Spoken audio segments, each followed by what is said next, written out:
Welcome back to the Man Cave. I'm Reed, and this is Man Cave Guitar Pedal Mania. This video I want to spend some time, probably quite a bit of time, talking about the TC Electronic Plethora X5 digital pedal board. Now, this has been out for almost a year. I think it came out in February or March of 2020. A lot of videos have been done on this already, so I'm a little late to the party. But there have been a lot of changes in the unit, and it took me a while to really come to grips with some things. So I waited until I felt like I had something unique to say on the product. Now, as is typical of my videos, the beginning is going to be a lot of talk. We will get into sounds later. I'll put links to different chapter timestamps in the description. What I'm not going to do is go deep dive into the functionality of it. There are lots of videos out there where they do that. What I want to do is describe my play experience with it, enough that maybe you can decide whether it's worth it for you or not. This is the first piece of gear I've had in a long time that I'm still on the fence about whether it was worth the purchase. It's a good piece of gear. It's got great effects in it. It's got really good sounds. It's infinitely tweakable. But it has a lot of drawbacks as well. So, whether it's right for you just depends on where you sit on that fence. I just looked at Sweetwater. There are a lot of 5-star reviews. I don't understand that. Well, except for the fact that almost everybody who bothers to post a review, it's going to be either 5 stars or 1 star.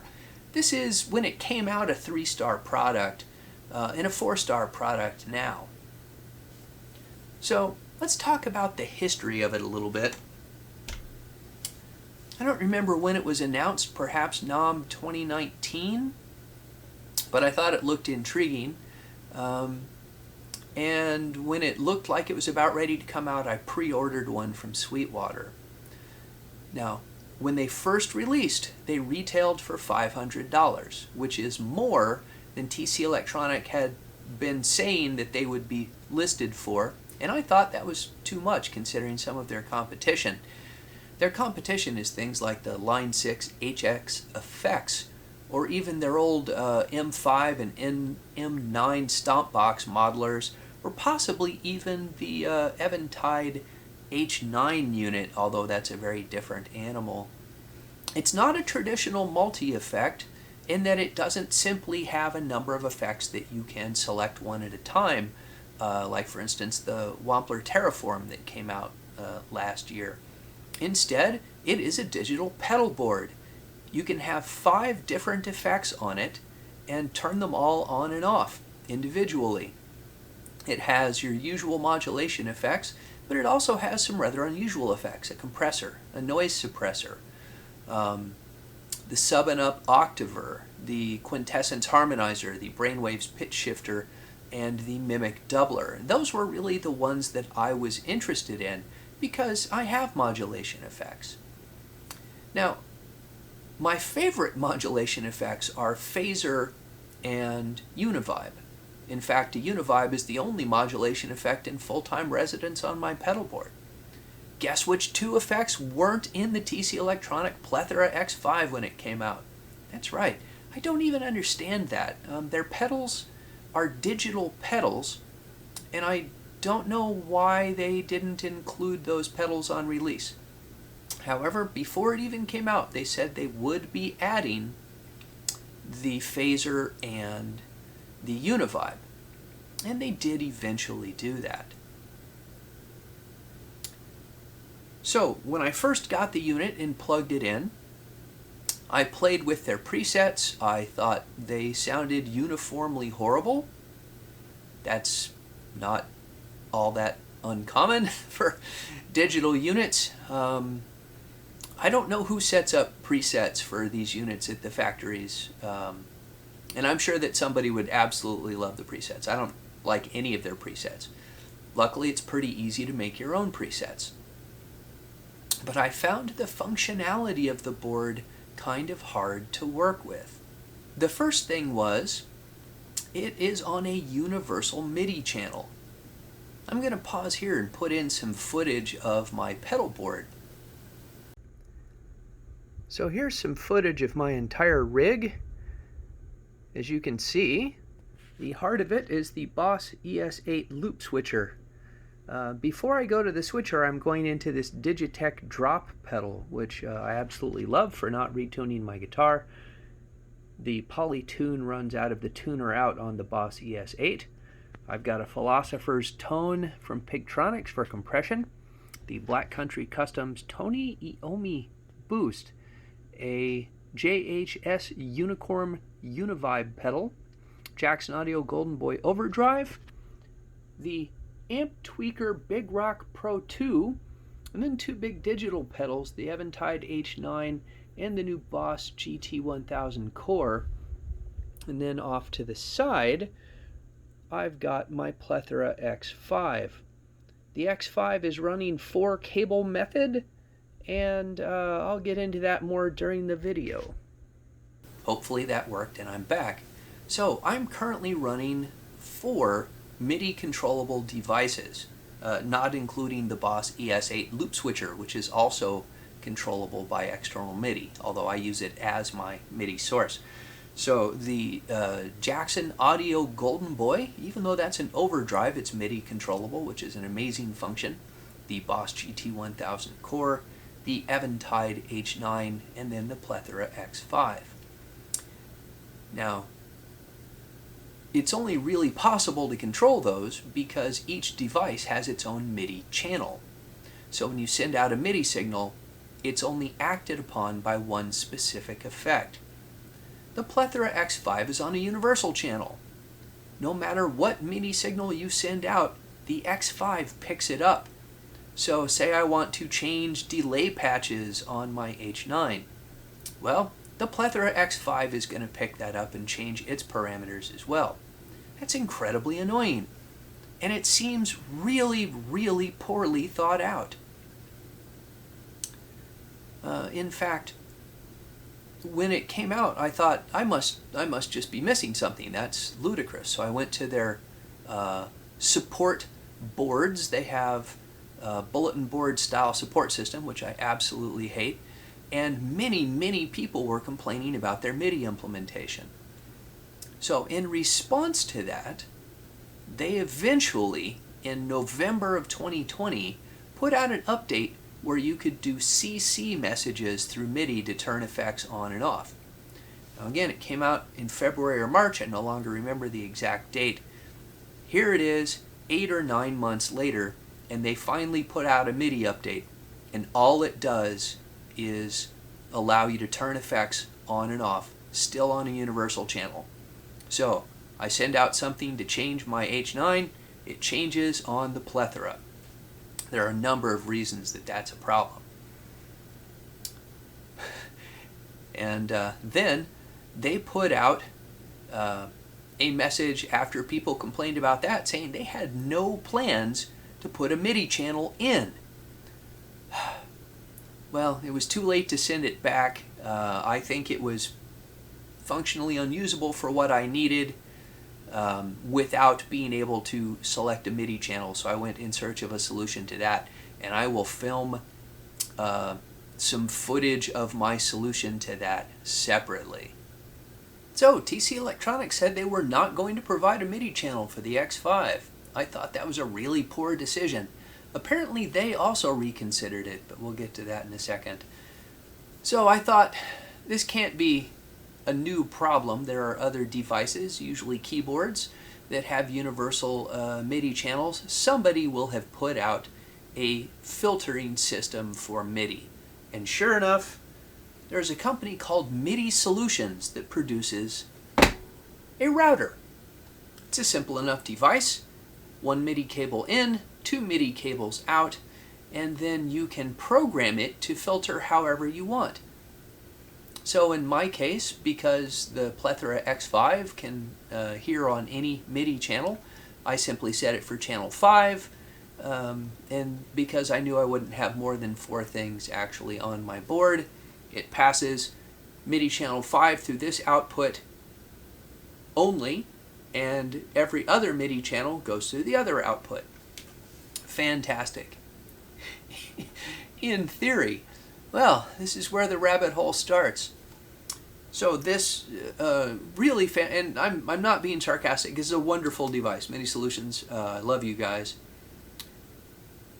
But this is powered through MIDI. Part of the MIDI standard, if you have a standard 5-pin MIDI setup, is that it provides power.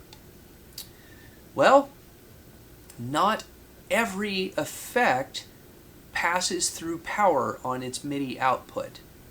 So I actually had to play around with my rig to find the place that I could run a MIDI cable.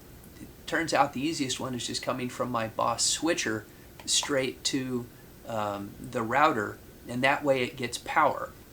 But the other thing was programming it. You have to power it up and program it on your computer through MIDI. Well, I don't have a MIDI connection for my computer, as it turns out. I use a Scarlett Audio interface. It does not have MIDI. I have an old Complete Audio 6, so I hooked it up and it would not power the unit. Very, very frustrating. Now, Midi Solutions recommended getting a Korg USB to MIDI converter so that you could connect it to your computer. That was, I think, $35, and I thought there has to be a better way. So I've already bought the X5. It's lacking some very core functionality. Now I bought a router, and now I'm going to have to buy a cable, and I don't want to spend another $35 on a cable. So I looked around on Amazon, and I found a lot of alternatives, but like all cheap Chinese alternatives on Amazon, some of them just don't work. So I rolled the dice and got this. And it, so it's F-O-R-E, USB to MIDI converter. Took a chance on it, and thank goodness it worked. So I was able to connect this to my computer. It actually got power. I was able to program it, and once I got all of that done, everything else worked flawlessly. Now that was a day, well, a couple of days, because I had to wait for delivery of this, that were extremely irritating. And I was very unhappy to have shelled out extra money to get this Midi Solutions router. And then, in December, after saying they were not going to add a MIDI channel, TC Electronic added MIDI channel functionality anyway. So this, completely unnecessary. Thanks, guys. And I'm back. I love Midi Solutions, even though it was a very difficult process learning how to use that little device. Once I finally got all of that straightened out, I thought, now I can change this with my loop switcher when I want, and that is now a good unit. Still not a fantastic unit, though. So here's where it breaks down for me on whether or not you're going to really like the Plethora X5, and that is how you intend to use it. If you're going to truly use it as a pedal board, it's great. Like I tried out the hypergravity compressor on the X5 with several other compressors, a Wampler Ego, Mini Ego, Walrus Audio Deep 6. I've got a Pigtronics Philosopher's Tone, and the hypergravity compressor had no trouble producing as nice a sound as those units. So I thought, this is great. I can use my X5 then as my compressor. Well, you can if the X5 is going to be your only pedal board. The Plethora X5 has an effect loop, which I think was a fantastic feature for this type of product. That means that you can take what they say is an overdrive pedal or distortion and put it anywhere you want in that sequence of 5 effects. So you could do a compressor and noise suppressor and distortion, or distortion or noise suppressor, and then go to chorus, delay, and reverb, however you want to do it. I think that was a fantastic idea. And when combined with something with flexible switching, like my Boss ES8, you actually can do nearly infinite flexibility in how you set up your effects. So I can run, well, I'll get all of that into when I talk about sound samples. So far, so good. This is what is not so good.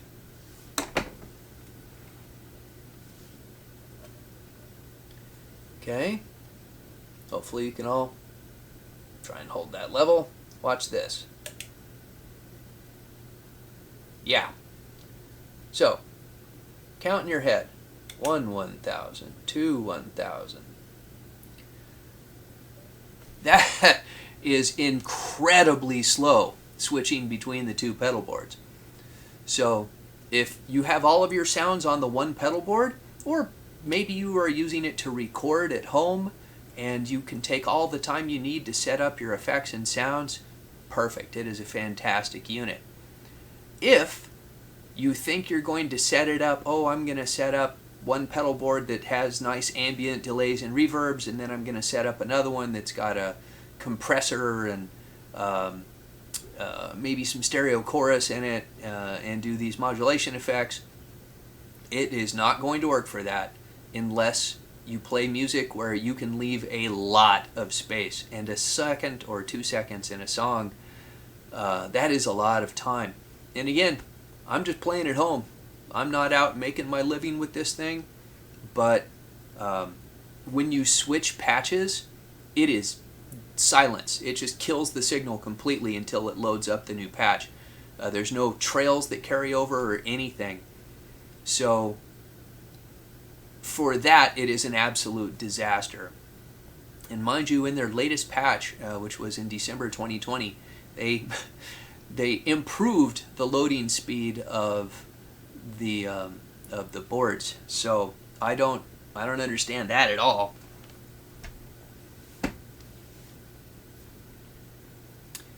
Now, something that may or may not be a problem, I found it to be a problem with some of the effects and not a problem with others.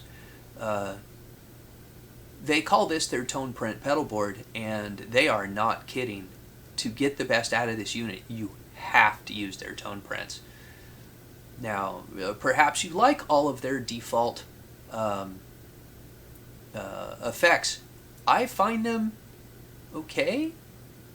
They're no about the same probably as like a Boss pedal, which is fine. But if you really want to get the best effects out of it, you have to get the tone prints. Now, it makes it very easy to load tone prints, and that's fantastic. However, this is another part where some of their functionality gets a little bit weird.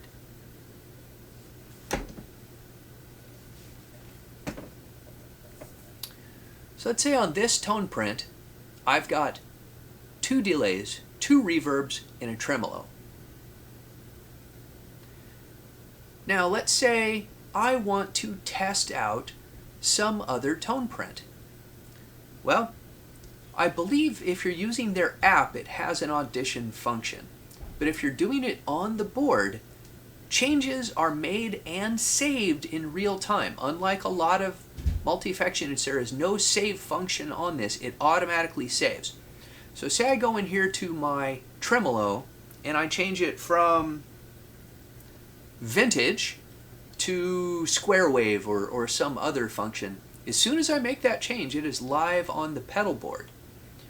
So you have to either remember what your tone print you were using was, save the tone print in the app, or duplicate the board and do all of your experimentation on the duplicate. Again, that will not be an issue for some people, and I hate using that app. I hate it. I don't like doing stuff on my phone. Maybe that's just because I'm old. And I've got, my eyes aren't the greatest. I would like a nice big screen. You can do a tone print editor on my computer, but for that I have to carry this over away from my pedal board and plug it in. I don't have a laptop that I run tone print software on. So there are some disadvantages to it. But man, the advantages are awesome. Like I said, the almost universal flexibility. And what I do with my Boss loop switcher is I run this, as they say, 4-cable method. Now that is meant to be used in front of an amplifier if you have an effects loop in your amplifier. And then you can choose what comes before the preamp and what goes into the effects loop. In this case, I take 2 of the loops in my ES8 switcher and simply treat them as the input and output of the amplifier and the effects loop.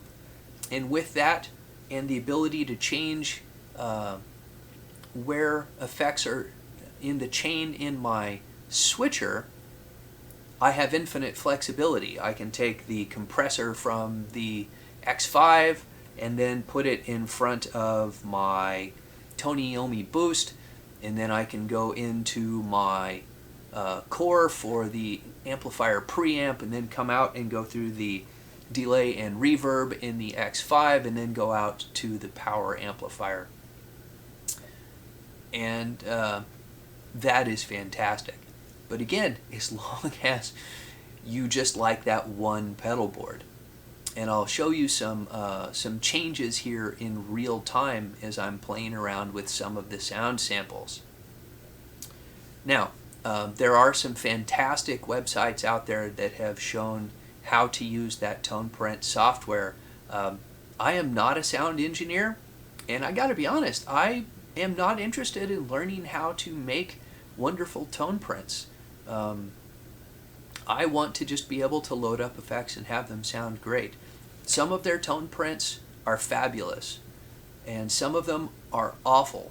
And there's even one that I cannot get any function out of whatsoever, a Brainwaves tone print. Maybe the Brainwaves is the best pedal in the world in its standard 4-knob format. In the X5, you only get 3 control parameters. Now they just changed that. You can set those control parameters as whatever you want, but you still only get to control 3 of them. So there's a lot that you have to do in the TonePrint software if you really want to get into the nuts and bolts of it. So perhaps that's enough talk. What do you say we get some sound samples? Okay, since there are a truly ludicrous number of possible combinations of sounds to get out of the Plethora X5, I'm just going to demonstrate some sounds using 3 different pedal boards and also show you some of the pitfalls of switching between different pedal boards. So again, 1 pedal board, fantastic. More than 1 pedal board starts to be a little problematic, possibly. I'm going to be playing everything on my G&L Legacy. That's going through the pedal board I showed you earlier, right into the front of this little orange Brent Hines Terror, which is going out to my Rivera load box, and then out to a 2 Notes Torpedo Cab M and into my audio interface. So you'll be hearing a little live through the microphone as well as computer recorded sound. Let's see how this does.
Okay, so there you go, just some real quick tones and a real quick demonstration of how easy it is to change out a tone print.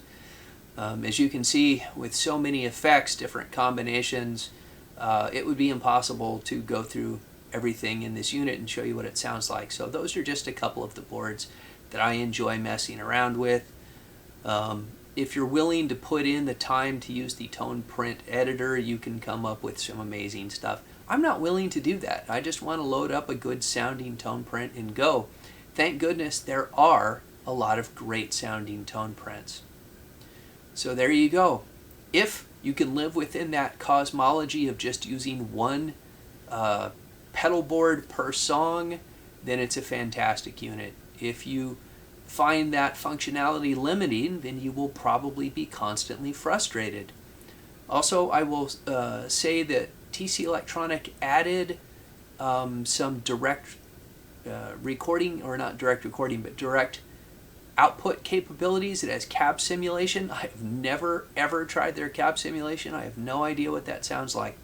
So maybe we'll do that on another video. I just didn't feel like messing with it. Also, I will point out, again, it was about $500 retail when it came out. As of now, the price has dropped to $450. So apparently the market was not happy at the $500 price for something this new to drop $50. Man, it's a 10% drop in less than a year. Well, I think $450 is a more realistic price for it. I do think it's a great unit. It has some limitations, but it has a lot of great stuff. And again, if you're a tinkerer, I cannot imagine a pedal that has more tweakability than this one. So there you go. That is my thoughts on the TC Electronic Plethora X5. I hope that you found this interesting, and I hope I'll see you in a future video. Until then, I've been Reed. This has been Man Cave Guitar Pedal Mania.